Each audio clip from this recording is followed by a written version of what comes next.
What's up, Taiwan? I'm Eric Gao with news from here in Taiwan and around the world.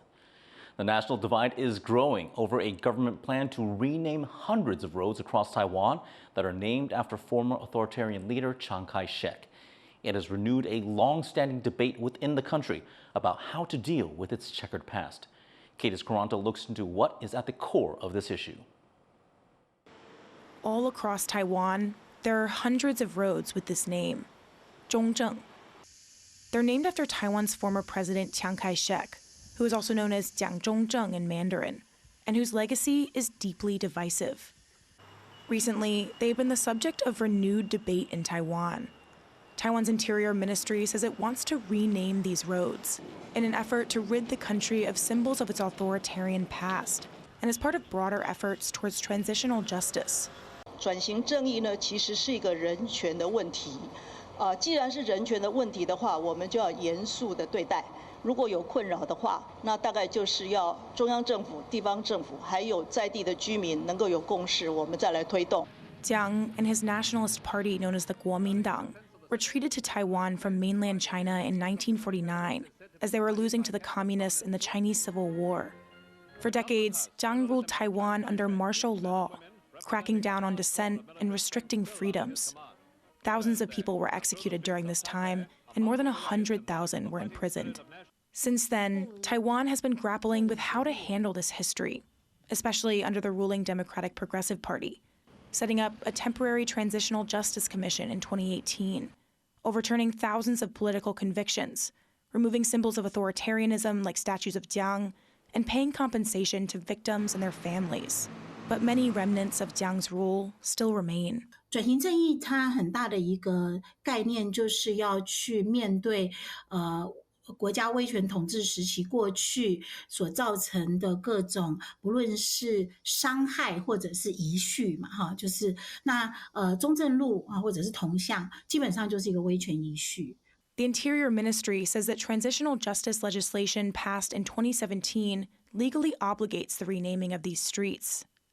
But the idea is facing backlash from many members of the Kuomintang, now Taiwan's main opposition. The backlash is not surprising, as transitional justice has always been a divisive issue in Taiwan, often along party lines.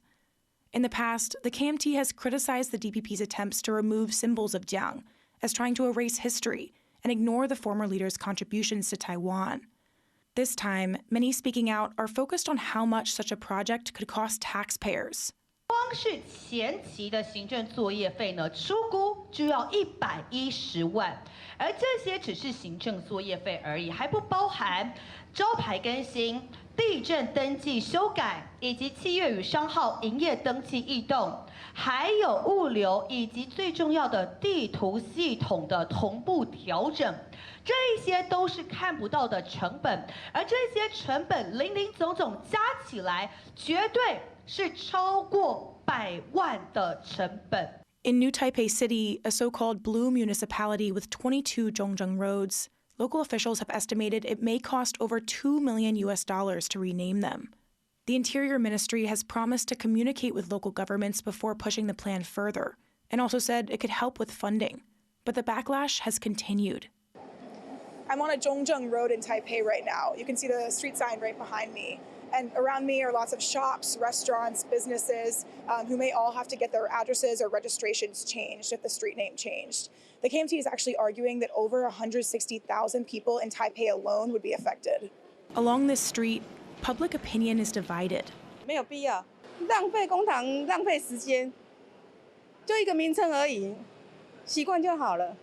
我觉得我心里很赞成改这个中正路，因为这是以前威权时代的象征，是以某个人的人名。可是呢，因为要改这个东西很劳民伤财，要花很多的钱，因为我们有好多个中正路，全省台语是我的母语。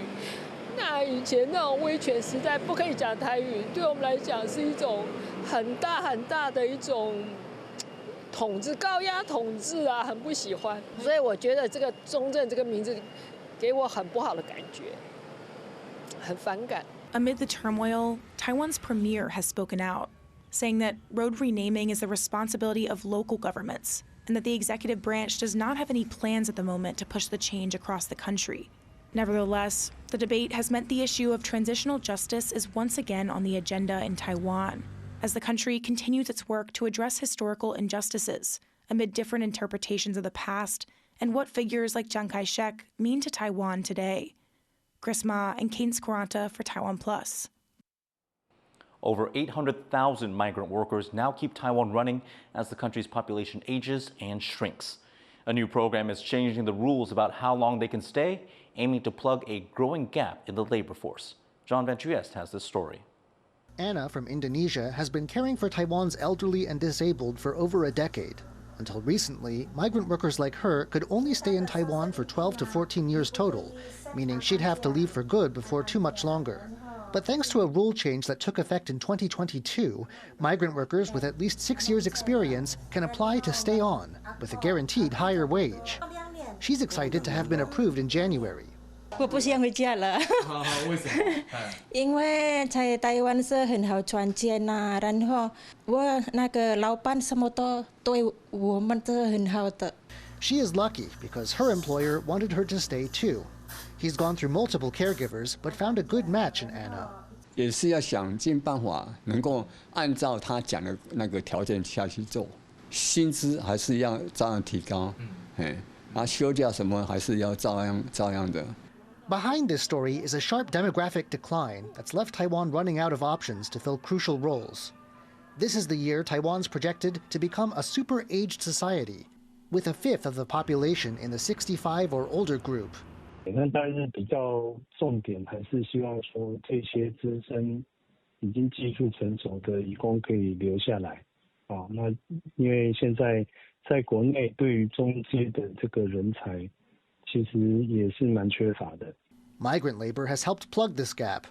As of the end of April, there were more than 833,000 migrant workers in Taiwan, the majority from Indonesia, Vietnam, and the Philippines.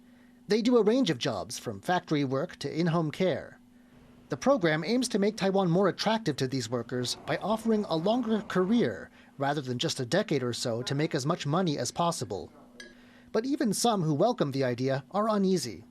Those who are allowed to stay are owed higher pay, and making up the difference could prove tough for the many low-income people employing caregivers. They agree conditions should be better, but who's going to foot the bill? 我们现在是诱因不够，所以人才来的越来越少。那当然，开放久用的话，会是一个好的会是增加诱因。长久来看的话，还是要提高怎么讲？要劳动条件要好一点。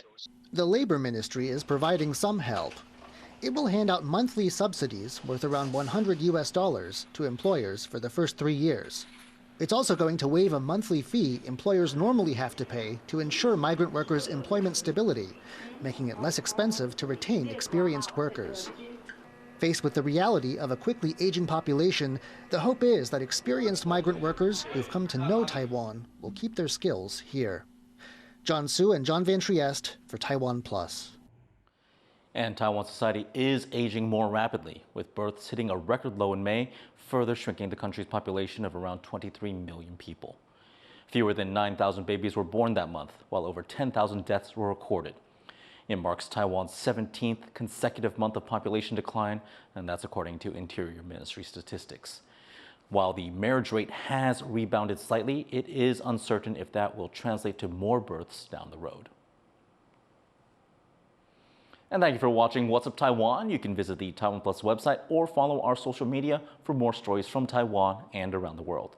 Finally, we take a sneak peek at the opening of the Royal Academy of Arts Summer Exhibition in London. I'm Eric Gao. Take care. We'll see you next time.